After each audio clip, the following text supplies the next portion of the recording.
Okay. Hi, everybody, and welcome to the Cultural Studies podcast. My name is Toby Miller, and my guest today is.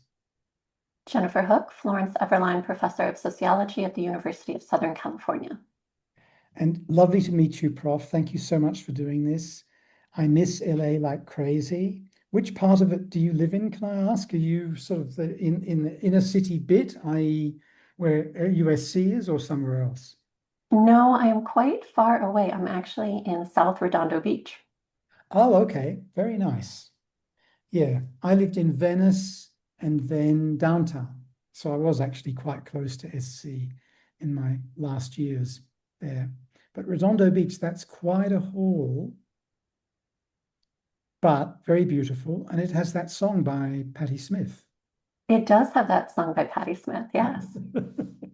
It's sort of a reggae stumble song from what I remember. That is how I would describe it, yeah. But I probably last heard it before you were born, Prof. To tell you the truth.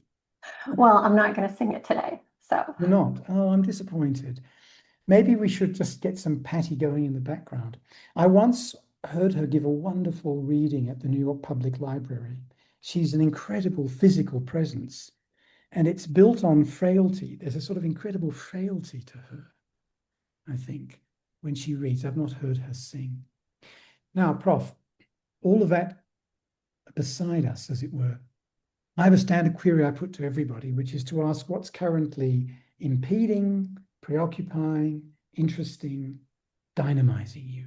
What's going on in LA? What's going on in Redondo Beach? What's going on in your brain? Well, what's going on in my brain is not about LA or Redondo Beach right now. I'm currently president of the Work and Family Researchers Network, and we are having our biennial conference in Montreal in starting 1 week from today. So I am spending so much of my time thinking about the fine-grained logistics of holding a conference for 500 people from 40 different countries over 4 days, and making sure everyone feels welcome and included and has a great time at our event. I'm also thinking about our conference theme a lot, which is centering care across the life course.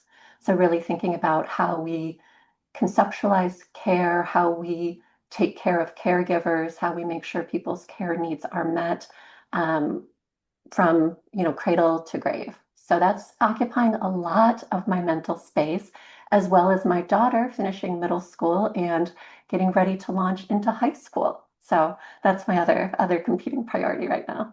A lot of caring going on, not just Yes, with the conference, but caring for your daughter because it's a big transition, and also caring for the conference goers, and doing all of that between two countries, and yes, hosting something in a city where you don't live. correct. That is kind of a headache. So your daughter must be 14, 15, Yeah, just turned 14. and is she excited about the transition? She's very excited. Yeah, she's very excited to go to high school. Yeah, this is the big time. Yep, she's moving up to the big leagues. Um, so let's talk about that topic of care for a bit, because as you say, you're president of the association. You've got people coming from 40 countries. Thank God they're not trying to get into the United States. We actually, not to interrupt, but our conference was originally scheduled for Boston. And my very first board meeting as president, I said, bear with me, everyone. This is going to sound crazy at first, but I think we need to move our conference out of the country. And I was able to get the support of our board to agree to the move, and we quickly switched venues to Canada.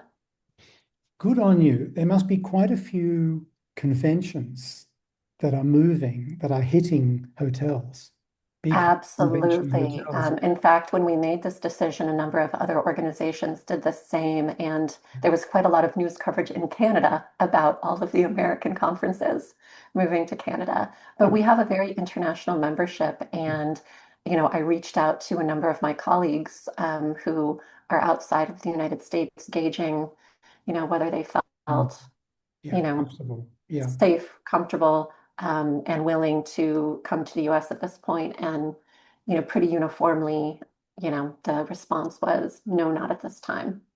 Just to drop something in before we get back to the care topic, Prof.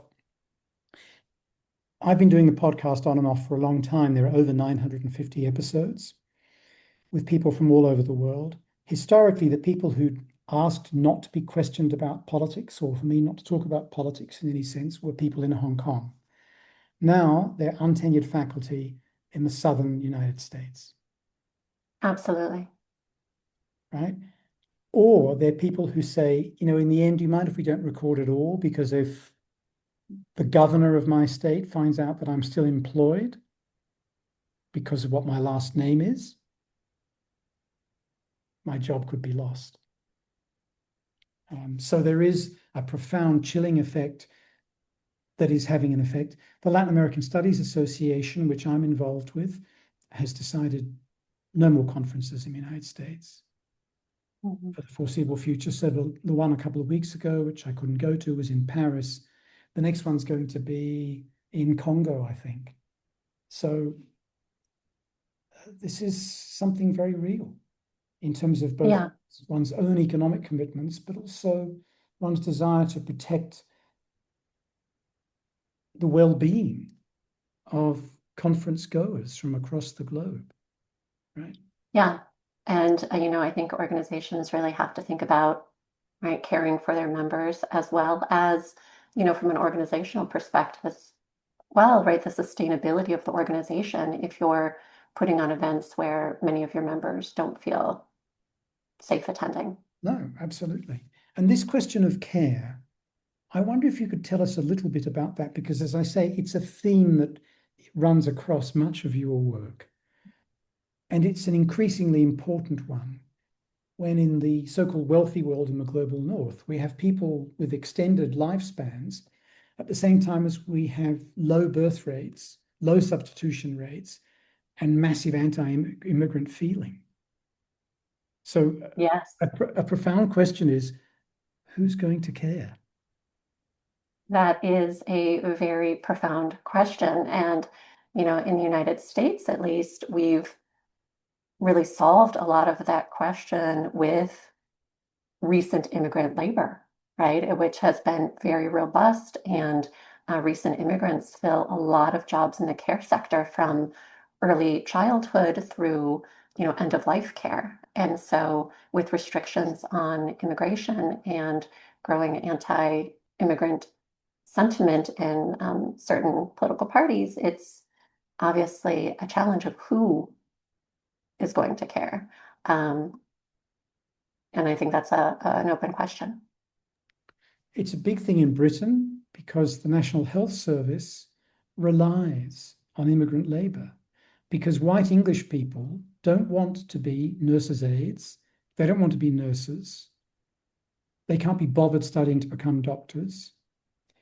They're not interested in medical accountancy and bureaucracy and so on. But they also don't want foreigners. Um, so it's an astonishing problem, and it's something that's happening obviously in all these societies, places like Italy and Ireland, massively Catholic countries with the lowest birth rates in the world, right? Something's got to happen. As sociologists, do you feel as though there's any entree into policy making for you, or is this something that is basically now off limits to you guys? I don't just mean in the US, but more generally. No, I don't think so. I think a lot of sociologists in the United States and around the world are very engaged with trying to inform policy, trying to inform publics. Um, I think increasingly so. I see this in, grant applications from funders, really across the globe when I'm reviewing grants on this push towards, making sure that the research we're doing is accessible to the public and to policymakers. This leads me on to a Michael Burawoy topic, public sociology. Michael Burawoy sadly passed away, I guess, a year or so ago. Mhm. But there's a controversy still within sociology about science versus activism versus policy, but the three are somewhat intertwined. Could you give me a read on that? Um, I think you're right that there is, a tension in the field. And I think at this point, every individual sociologist resolves that in their own way, right? So um, I am probably closer to pursuing sociology as a science and trying to inform policy as I can inform policy. I'm probably less on the activist sociology side, where I sort of try to keep my political commitments separate from my research. But those aren't, it's not a clean distinction, right? What we decide to study, right, is in many ways informed by, right, what our interests in politics are. But I think, in lots of departments, these different these different varieties coexist. In my own department, we have, I think, every end of the spectrum, and I think we can all coexist within a department as long as we keep our eyes on the mission of the department and the university in the advancement of research in the service of our students. I want to jump onto your research specifically in a moment, but before I do that, uh, I wonder if you could give us a sense as a department chair, as professor, as also president of a major area within sociology. How would you describe the well-being of the discipline? How would I describe the well-being of the discipline? That's a big question that I think we could come at from a number of angles. In the United States right now, sociology is under attack, right? From a federal level in many states where, sociology has just been removed as a general education option in the state of Florida. There's a number of chilling things happening in classrooms as well in Texas, where what people are allowed to teach is restricted. So I think that it's a discipline that's a bit under attack right now, as well as funding from the federal government included. But outside of the attacks, I think we are a very thriving, very diverse, very big tent discipline. And to the extent that we can, hold everyone together with lots of different research areas, lots of different perspectives, I think we are in a great position to thrive. Finally, poor prof, after 20 minutes, I'm going to ask you specifically about your research. One of the things about living and working in the global south is that one has limited access to much scholarly work published in English. So, for example, I've not read uh, all of your work, and in particular, I've not read your book Gendered Takeoffs, which is from quite a while ago. Maybe you don't even remember what's in it. Some people don't. It's 17 years ago. But I do remember what's in it. you do. Fantastic. Could you tell us what's in it on the assumption that there may be other listeners who, like me, haven't had the opportunity to read it? Yeah, so Gender Trade-Offs is a book that I wrote with Becky Pettit. And in it, we're, really looking at this question of how do different work family policies at a national level, as well as different labor market conditions, shape whether women work, particularly mothers. If so, if they are working, what does occupational sex segregation look like? What professions are they working in? And then what wages do they get for this work? And we developed an argument that we can think of each policy or condition along sort of two axes. So, sociologists love our 2 by 2 tables, right? So does the policy promote the inclusion of women in the labor market or the exclusion of women from the labor market? And then among the women who get into the labor market, does it promote equality for them with men in the labor market, or does it promote inequality? And so we looked at policies, two particular policies that I've studied now throughout my career, which is early childhood care and education, ECEC, and parental leave. Particularly interested in the length of parental leave, Mm. which in some countries can be up to 3 years per child, right? So what effect do these policies have on women's and mothers' labor market outcomes? And so in general, what we found is that similar to what we theorized, that early childhood education and care tends to promote inclusion into the labor market, as well as equality for women who are in the labor market, where really lengthy parental leaves tend to promote exclusion and inequality. Oh, that's interesting. And you've done this on a comparative basis, as you said. Yes, so this book, as well as much of my later work, is mostly comparing, rich countries in Europe, United States, Canada, Australia, And obviously, there's the sort of so-called Rich Nations Club, Organization for Economic Cooperation and Development, where a lot of our data comes from.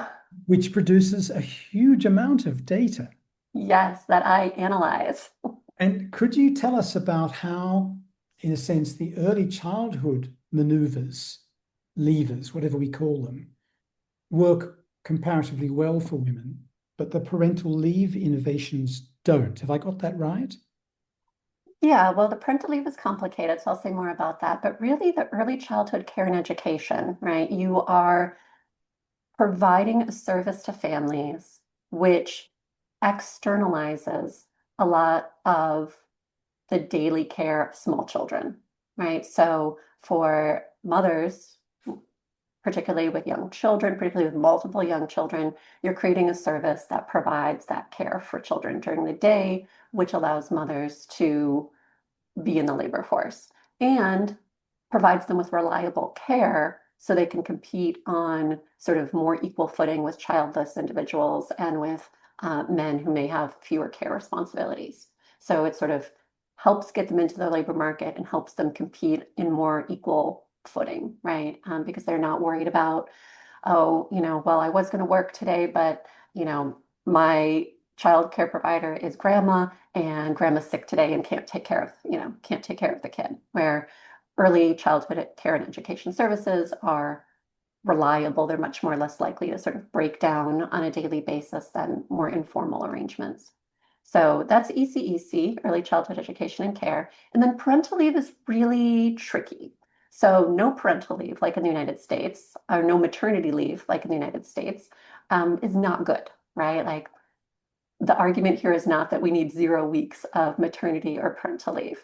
Um, so we need some, but do we need 3 years, right? Or do we need 2 years, or do we need 1 year? So my research shows that once you get past sort of this like 6 to 9 month mark, right, where predominantly women are taking leave, very few men take leave of that length, right? So you have this leave that's available to women.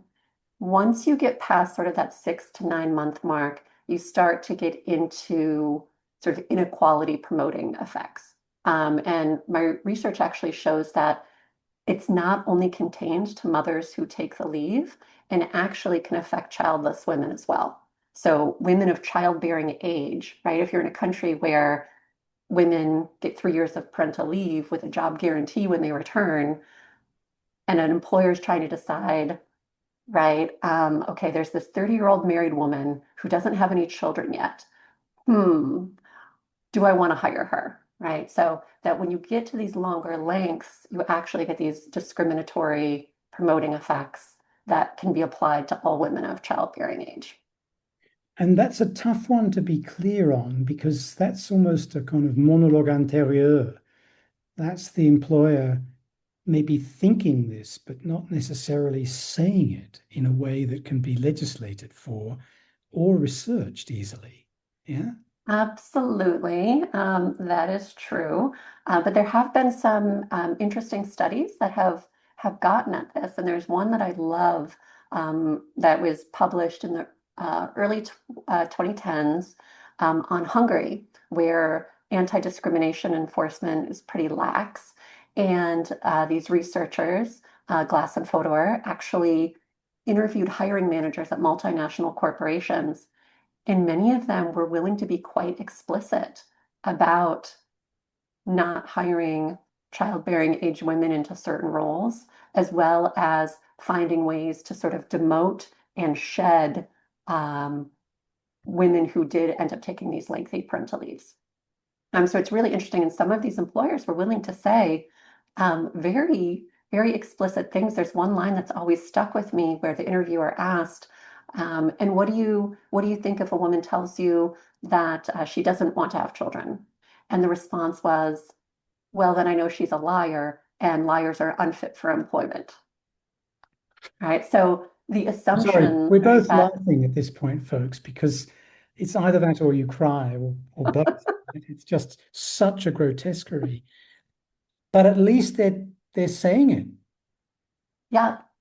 Right. And we also have some experimental studies that have been done where hiring managers get different, resumes, and names are manipulated, and sort of lengths of leave or reasons why people want to take leave or need flexibility get manipulated.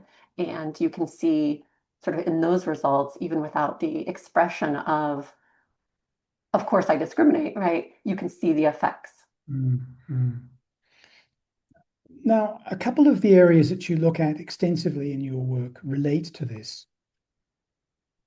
One is about wages and salaries, so income, but obviously wealth relates to this as well. And the other is actually occupational separation, occupational mobility, occupational, uh, opportunities. Mhm, And I guess in old-fashioned terms, it's about being stuck in a secondary labor market mhm. without access to the primary labor market. I wonder if you could talk about those things. First of all, the income and wealth issue, and then the occupational segregation matter. Yeah, so in my work, I look at these other outcomes as well, right? So are you employed? If you're employed, what occupation are you in? How much, what wages are you earning? But I think a really big piece of this, right, when we think about bringing it back to care, right, is the consequences that accumulate over the life course for folks who take time off, take time away from the labor market to care, right? So sort of that accumulates over the life course in terms of access to occupation, in terms to what wages get paid, in terms of what contributions people were able to make to their retirement accounts, right? So, and these accumulate over the life course and leave disproportionately women and women who have provided care for children, for elders, for sick, disabled family members, that accumulates to have very large consequences over the life course, particularly in older ages when women are no longer able to work. So, are we talking here about a nexus between disadvantage, inequality in income, and disadvantage, inequality in occupational opportunities? Are they very tightly meshed? Yeah, I would say it's all very tightly meshed, right? If we think about sort of the rewards to work, right? And rewards can be, often things that we measure, like, what's your occupational prestige? How much money are you making? Things like that. But also there's a lot of other rewards to work, right? Of, a sense of purpose, a sense of accomplishment, sort of psychic rewards to work.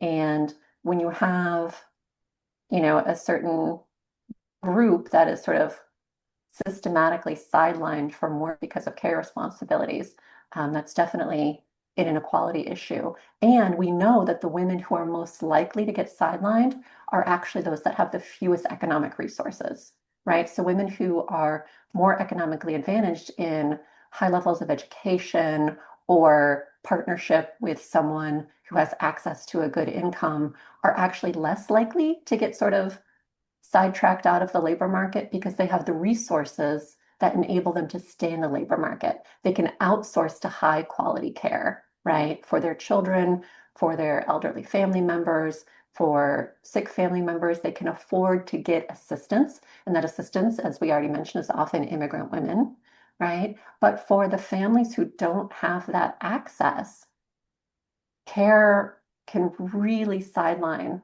women out of sort of work experience, accumulated work experience, the financial rewards of work experience, and the security that provides throughout the life course. So it's really sort of disproportionately the most vulnerable women who sort of get sidelined from sort of labor market connection and earnings and security through care. And how does this play out in your experience with reference to other forms of social stratification or subjectification, like race and age and class and sexuality and disability? Yeah, so I mean, it's all of that, right? Sort of you have these intersections of, different statuses that put people on sort of different ladders of labor market and different trajectories and disproportionate care responsibilities, lack of resources to outsource those care responsibilities. So really, it all compounds to, disadvantage sort of our most vulnerable caregivers. This also leads me to ask about feminism, because it's clear that there is a complicated relationship between feminism and the labor market, Mhm. and between feminism, the labor market, and neoliberal policies in Mm. countries over the last, depending on how you measure it, 20 to 50 years. So I wonder if you could talk a bit about that, whether there are ideological elements to this as well in terms of women's access, women's experience, and so on. Yeah, I mean, I think the neoliberal push, I don't think is in any way new to the United States, particularly, right, where this whole idea of care is largely a private matter.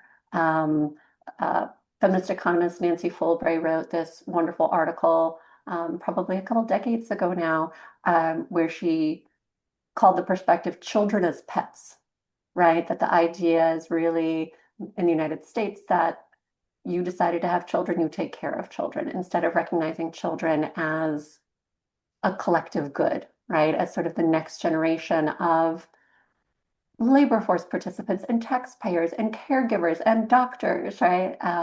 That we don't invest in the United States in care and caregiving because it is deemed a private responsibility.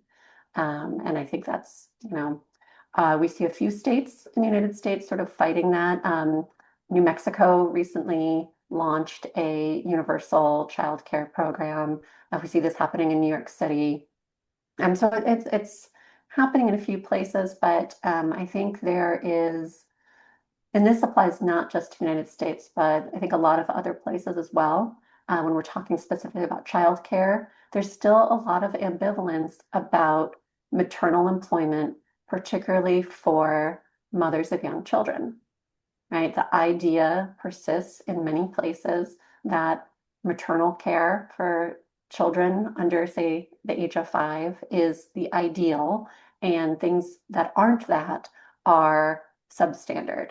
Um, and that's not universal, right? We have many other places that think early childhood care and education is a good thing for children and promotes children's well-being. But this takes money, right? And this takes a highly rewarded workforce and really and really requires putting the focus on children and families and putting the Mm. money behind children and families. We haven't used the F word yet. Father. You do write Yes, fathers. I do write about fathers. Now, And I actually think, oh, go ahead. no, please go ahead. I would say, and I actually think a big piece of kind of solving for care and solving for, um, the consequences, right? The distributional consequences of caregiving is getting men more involved in caregiving, right? That it's a human responsibility and not uh, exclusively a woman's responsibility. And all of this does assume the straight family, the heterosexual family, whereas in many cases, there is no capital F family, or they're blended families in terms of everything from biological parenting through to sexuality, right? So are those relevant factors in all of this as well?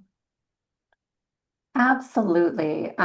So a lot of the research on sort of gender and family and labor is based on a sort of heterosexual two-parent situation, right? And a lot of that's because sort of theoretically we're interested in trying to understand sort of heterosexual relationship dynamics that perpetuate inequality, right? So, partly that's what people are trying to figure out, right? But we do have a lot of work about how, you know, um, two-parent families who are not heterosexual divide labor and divide care, right? And we also have, a lot of work that looks at, how these things play out in single-parent families. Um, I would say less in more complex blended families just because of data issues. Mm. Most of that work would be more qualitative. But, when we think about families, um, we're absolutely in an era where fewer families look like a mom and a dad and, 2.5 children.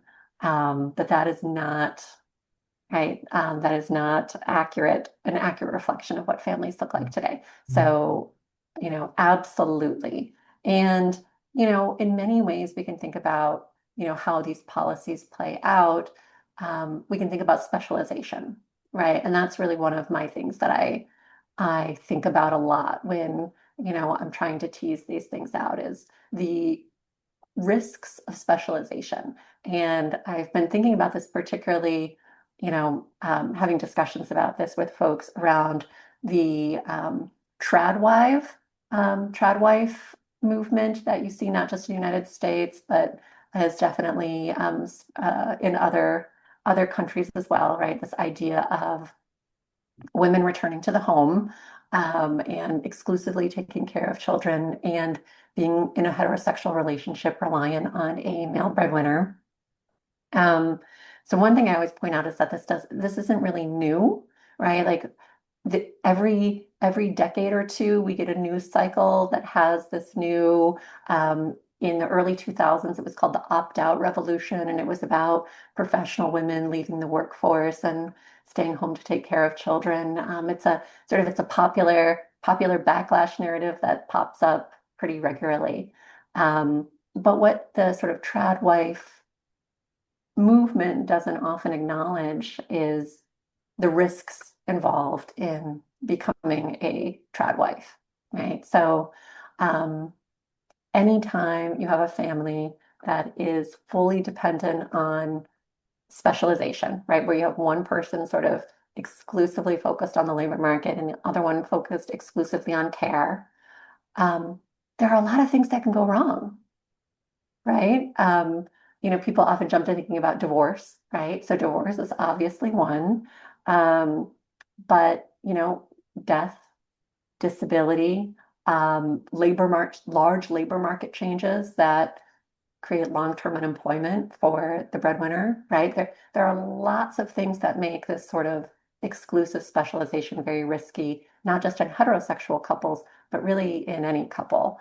Um, there's recent work by sociologist Jennifer Glass that shows in the United States, mothers can expect to spend at least a year being the primary breadwinner for their child 70%. So 70% of mothers can expect by the time their child reaches the age of 18 that they will have been the primary breadwinner for their child for at least a year. And for all of these reasons I just mentioned, right? Unemployment, disability, death, divorce, right? That in, an uncertain world, specialization carries a lot of risks for the person who is outside of the labor market. Big time, big time. I don't think there's any doubt about that. It is amazing to me the way in which pop psychology, pop sociology, pop politics comes up with these categorizations of demography that are completely amateurish and laughable and allegedly describe entirely new tendencies that are basically just tendencies noted by get rich quick guys in consulting companies that provide ludicrous shibboleths under the name of research to gullible corporations, states, and journalists. You didn't say that, Prof. I said that. Um, the other thing I wanted to ask you, because you've been going down these complex paths in a very comparative way, but with a lot of depth on the United States, is there's a standard attitude, which is, gee, I wish I were a Swedish woman. Gee, I wish I were a Norwegian woman. In other words, to idolize or idealize life in the welfare state in wealthy Western European countries in terms of all these issues. If you were choosing to live somewhere now as a young mother on the basis of these issues, best practical level of support, best chance of labor market re-entry or advancement, best chance of decent income, where would you pick? Well, you've already predicted it. I would, if I was a young woman and about to have my first child and, could go anywhere, I would probably pick something like an Iceland or a Sweden. And really, the attraction is like high quality care for children, a real focus on child well-being and children's contribution to society, right? So a real orientation towards, what's best for children. Um, and in a way that supports the collective, right? That all children are included in having sort of opportunities from an early age, as opposed to the US model where you have opportunities if you can afford them. Parental leave. So Iceland would be a great example here of a design in which both parents um, have access to a robust amount of leave, right? And then being in a system where childcare is available after that leave.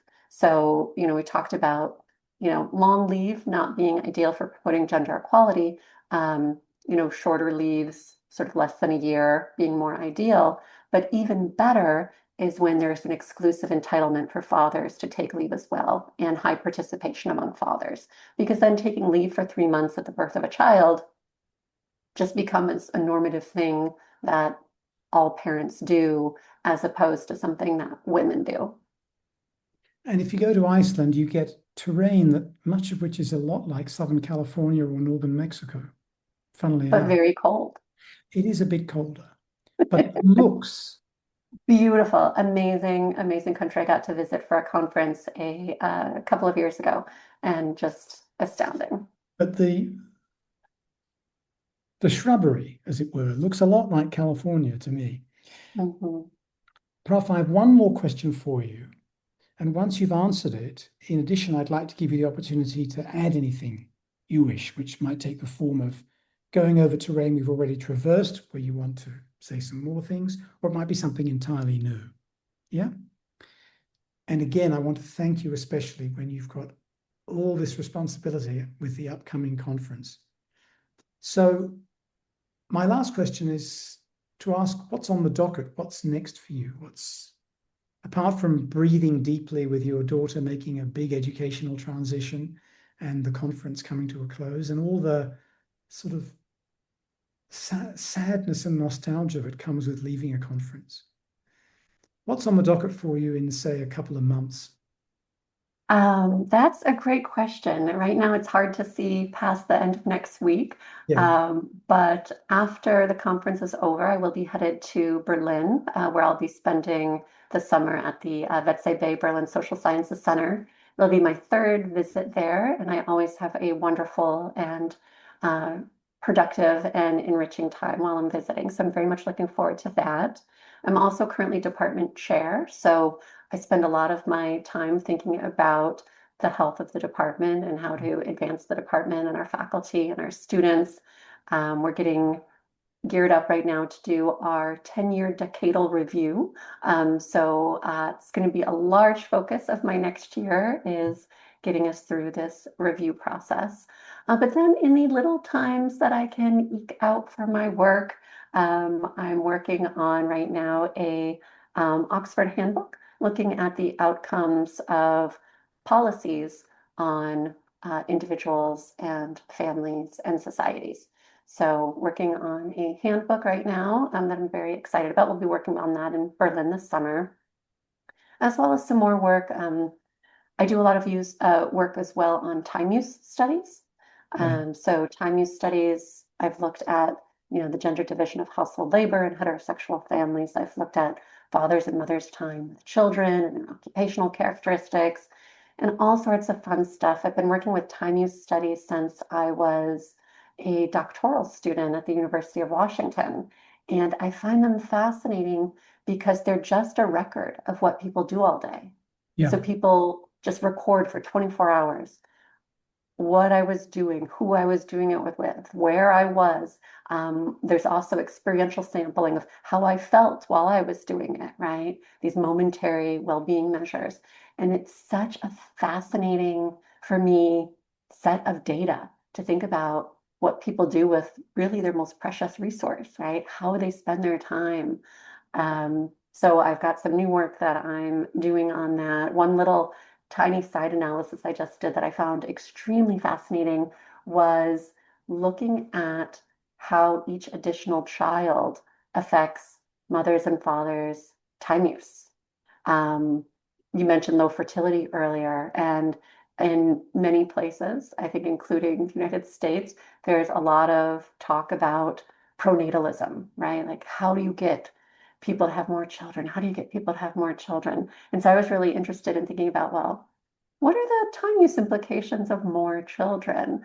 And a really fascinating finding is that for mothers, um, their actual time in childcare doesn't really go up. It's all of the support activities. It's the extra housework. It's the extra shuttling people to and from. It's the extra organizing and cognitive labor that goes into managing, you know, the schedules of three children. And so it's a lot of support work that comes at the expense of women's employment.